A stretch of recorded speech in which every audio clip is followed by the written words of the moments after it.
Depuis la fête de Soukhot à Jérusalem, Jésus avait continué à enseigner les disciples et à parcourir le territoire de la Judée.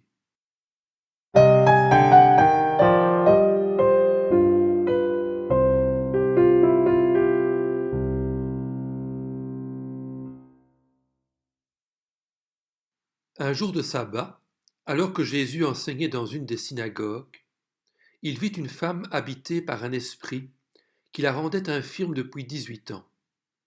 Elle était courbée et ne pouvait pas du tout se redresser. Jésus lui adressa la parole et lui dit : « Femme, tu es délivrée de ton infirmité. » Il posa les mains sur elle. Immédiatement, elle se redressa et, remplie de reconnaissance, se mit à célébrer la gloire de Dieu. Mais le chef de la synagogue, indigné de ce que Jésus avait fait une guérison un jour de sabbat, dit à la foule : « Il y a 6 jours pour travailler. Venez donc vous faire guérir ces jours-là, et non pas le jour du sabbat. » Le Seigneur lui répondit en ces termes : « Hypocrite, le jour du sabbat, chacun de vous ne détache-t-il pas son bœuf ou son âne de la mangeoire pour le mener boire ? Et cette femme, qui est une fille d'Abraham, et que sa tante n'est attachée depuis 18 ans, ne fallait-il pas la délivrer de cette chaîne le jour du sabbat ? Une personne était en effet beaucoup plus importante qu'un animal. Aussi, ces paroles remplirent de honte tous ses adversaires, et la foule entière se réjouissait de toutes les merveilles que Jésus faisait. Un autre jour de sabbat, Jésus vit en passant un homme aveugle de naissance. Ses disciples lui posèrent cette question : « Maître, qui a péché, cet homme ou ses parents, pour qu'il soit né aveugle ?» Se référant au livre d'Ézéchiel, les rabbins disaient que, sans péché, il n'y aurait pas de mort, et sans faute, pas de souffrance. Ils avaient même lié chaque maladie à un péché précis. Mais lorsqu'ils appliquaient cette vérité générale à des individus, en affirmant que toute souffrance était la conséquence d'un péché, ils allaient à l'encontre des déclarations de la Bible. Le livre de Job avait été écrit en partie pour réfuter cette déduction. Les disciples partageaient ces idées fausses, et pour eux, la cécité de cet homme devait avoir pour cause un péché. Mais comme il était né aveugle, il n'y avait que 2 solutions possibles. Soit il avait lui-même péché étant dans le ventre de sa mère, soit ses parents avaient péché. Jésus commença par réfuter la fausse idée que ses disciples venaient d'exprimer, en leur disant : « Ce n'est pas que lui ou ses parents aient péché, mais c'est afin que les œuvres de Dieu soient révélées en lui. »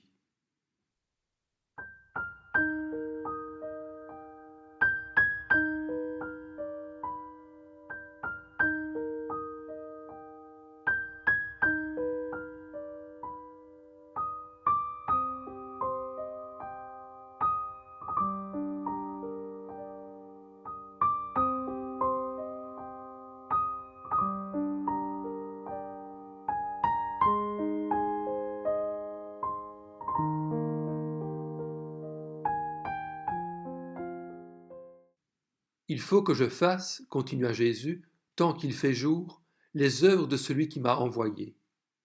La nuit vient où personne ne peut travailler. Pendant que je suis dans le monde, je suis la lumière du monde.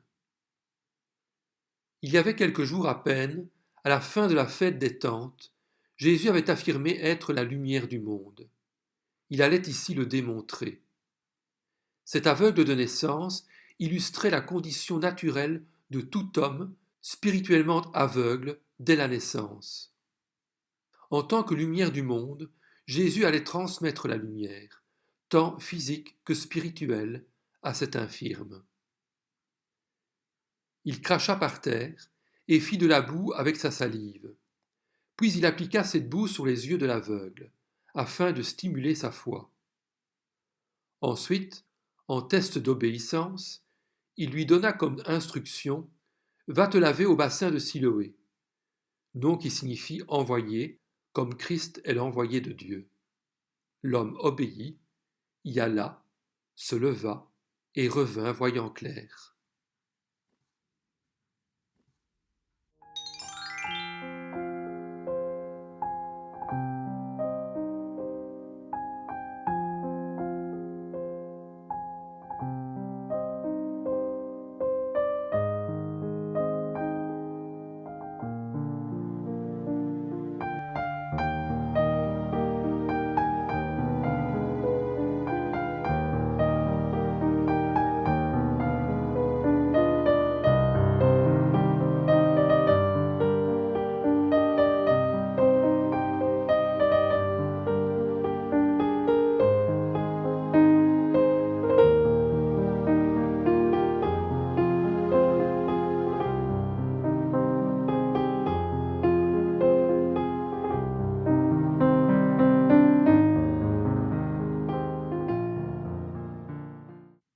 Ses voisins et ceux qui l'avaient vu mendier auparavant disaient: N'est-ce pas celui qui se tenait assis et qui mendiait? Les uns disaient: C'est lui. Les autres disaient: Non, mais il lui ressemble. Mais lui affirmait: C'est bien moi. Abasourdis, ils lui dirent donc: Comment donc tes yeux ont-ils été ouverts? Il répondit: L'homme qu'on appelle Jésus a fait de la boue, l'a appliqué sur mes yeux et m'a dit: Va au bassin de Siloé et lave-toi. J'y suis donc allé, je me suis lavé et j'ai pu voir. Il devait être sous le choc, mais ses interlocuteurs insistaient, demandant: Où est cet homme? Il répondit: Je ne sais pas. Ils étaient tous à ce point étonnés qu'ils voulaient éclaircir l'événement et menèrent l'homme qui avait été aveugle vers les pharisiens. Or, c'était un jour de sabbat que Jésus avait fait de la boue et lui avait ouvert les yeux.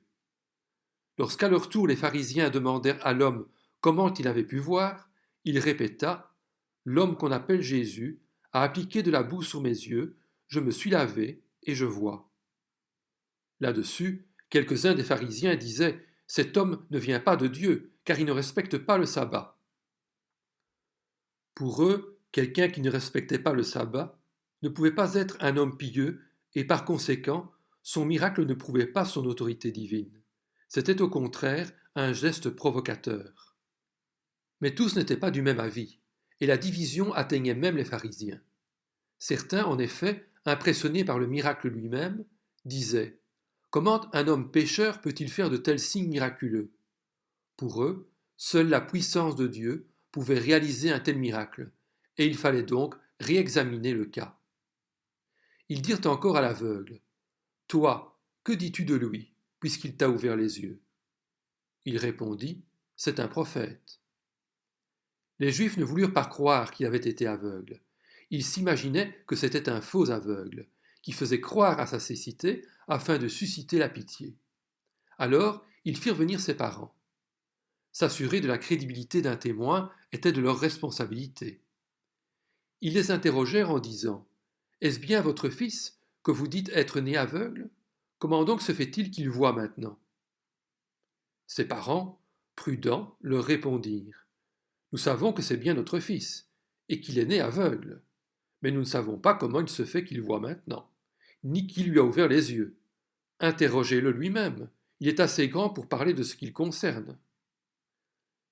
La réaction des parents de l'aveugle né était typique de gens qui avaient reconnu la vérité, mais ne trouvaient pas le courage d'être des témoins de ce qu'ils avaient reconnu parce qu'ils avaient peur des chefs juifs.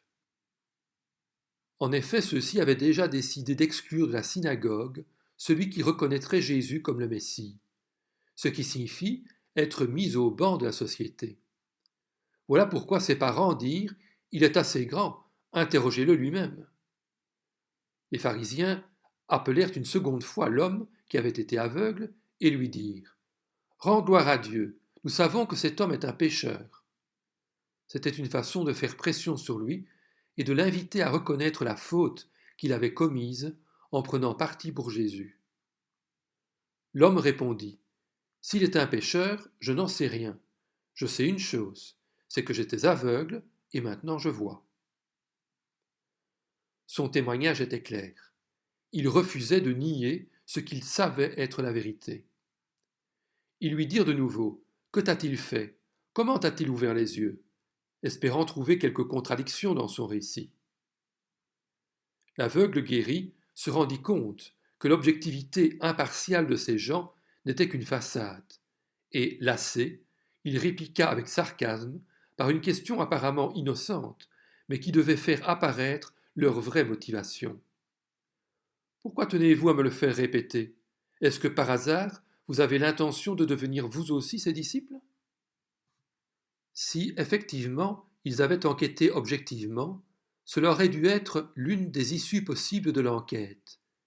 Mais cette suggestion les mit en colère, et ils répondirent par des insultes, disant: C'est toi qui es son disciple. Nous sommes disciples de Moïse.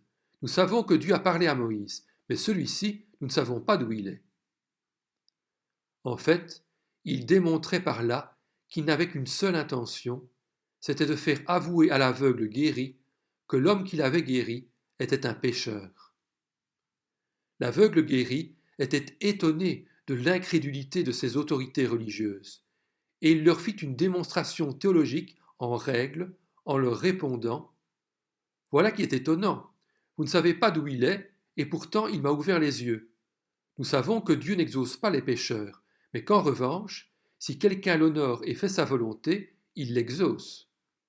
Jamais encore on n'a entendu dire que quelqu'un ait ouvert les yeux d'un aveugle né. Si cet homme ne venait pas de Dieu, il ne pourrait rien faire. Ils lui répondirent: Tu es né tout entier dans le péché, et tu nous enseignes? Et ils le chassèrent. L'injustice de ces pharisiens envers cet aveugle guéri apparaissait de façon criante dans ce récit. Jésus apprit qu'il l'avait chassé. L'ayant rencontré, il lui dit: Crois-tu au Fils de Dieu? Ne sachant de qui il s'agissait, l'homme répondit: Et qui est-il, Seigneur, afin que je croie en lui? Il était disposé à croire, mais avouait son ignorance. Jésus se révéla donc à lui. Tu l'as vu, lui dit-il, et celui qui te parle, c'est lui. Alors il dit: Je crois, Seigneur. Et il se prosterna devant lui. Il est intéressant de noter la progression de la prise de conscience de l'aveugle au sujet de l'identité de celui qui l'avait guéri. Il le nomma d'abord l'homme qui s'appelle Jésus. Puis il dit: C'est un prophète. Puis il l'appela Seigneur. Enfin, il crut et se prosterna devant Jésus, reconnaissant par là sa divinité. Jésus dit alors: Je suis venu dans ce monde pour un jugement, pour que ceux qui ne voient pas voient, et pour que ceux qui voient deviennent aveugles.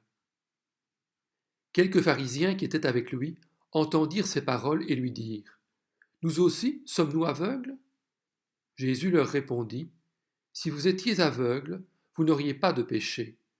Mais en réalité, vous dites: Nous voyons. Ainsi donc, votre péché reste. Si sincèrement ils n'avaient pas vu la vérité et avaient reconnu leur manque de vision, Jésus aurait pu leur venir en aide. Comme il avait rendu la vue à des aveugles physiques, comme il s'était révélé à l'aveugle né, il aurait pu aussi guérir leur cécité spirituelle. Mais c'était précisément ce qu'ils n'étaient pas prêts à avouer, et cet endurcissement volontaire entraînait leur culpabilité.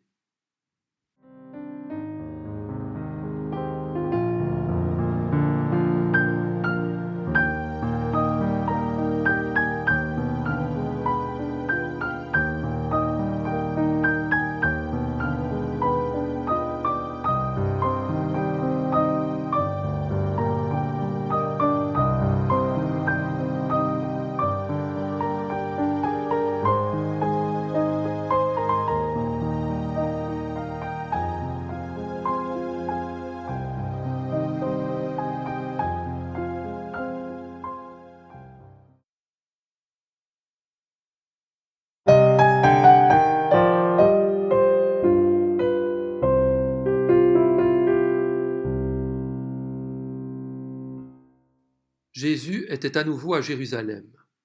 Après avoir déclaré les pharisiens aveugles, représentant donc de faux bergers, Jésus, par contraste, allait maintenant décrire le bon berger et se présenter en tant que tel.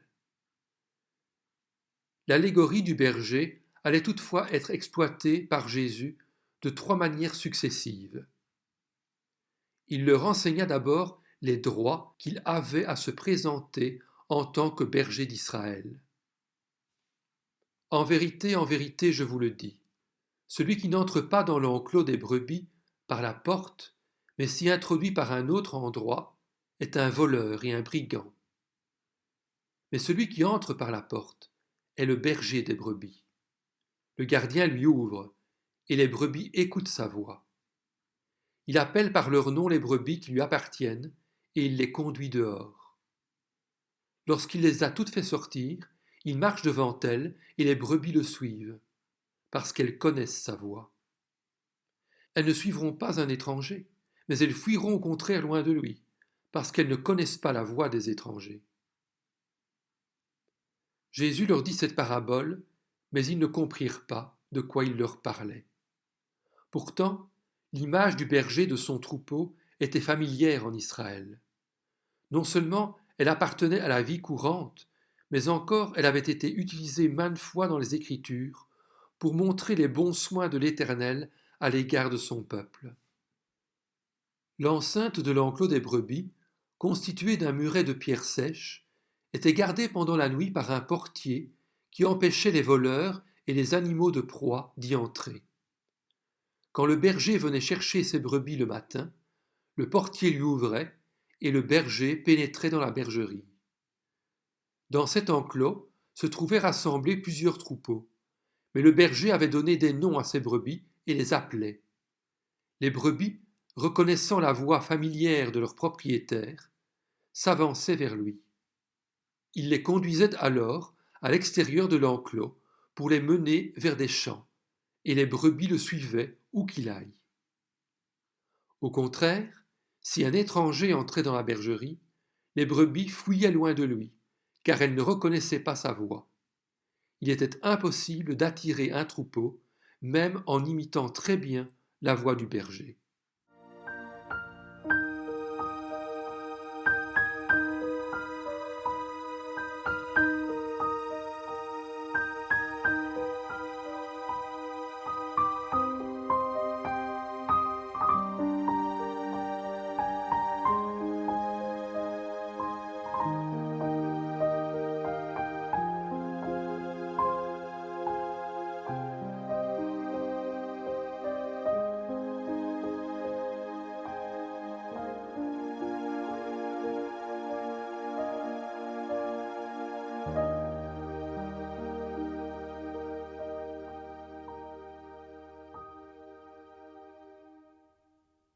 La bergerie est une image du peuple d'Israël, gardée sous le régime de la loi. L'unité du peuple est préservée par ses ordonnances, comme le muret entourant la bergerie. Quand le troupeau est amené dehors, c'est le berger qui assure l'unité du troupeau, comme Christ garantit l'unité de tous ceux qui croient en lui par son œuvre à la croix. Le régime de la loi a fait place au régime de la grâce. Jésus exploita ensuite cette parabole d'une autre manière. Il leur dit encore: en vérité, je vous le dis, je suis la porte des brebis. Tous ceux qui sont venus avant moi sont des voleurs et des brigands, mais les brebis ne les ont pas écoutés. C'est moi qui suis la porte. Si quelqu'un entre par moi, il sera sauvé. Il entrera et sortira, et il trouvera de quoi se nourrir. Le voleur ne vient que pour voler, égorger et détruire. Moi, je suis venu afin que les brebis aient la vie et qu'elle l'ait en abondance. Après que le troupeau d'un berger ait été séparé des autres troupeaux, le berger conduisait ses brebis vers les pâturages. Là se trouvait une autre enceinte pour les brebis, dont l'entrée n'était qu'une ouverture en travers de laquelle le berger se couchait. Jésus se déclarait être cette porte, passage obligé pour entrer et sortir, et par laquelle les hommes pouvaient entrer dans le royaume de Dieu et jouir de la sécurité et d'une vraie relation avec Dieu. Jésus poursuivit son enseignement en exploitant cette parabole d'une troisième et dernière manière, qui montre sa consécration totale dans sa fonction de berger. Il dit: je suis le bon berger. Le bon berger donne sa vie pour ses brebis. Le simple salarié, quant à lui, n'est pas le berger, et les brebis ne lui appartiennent pas.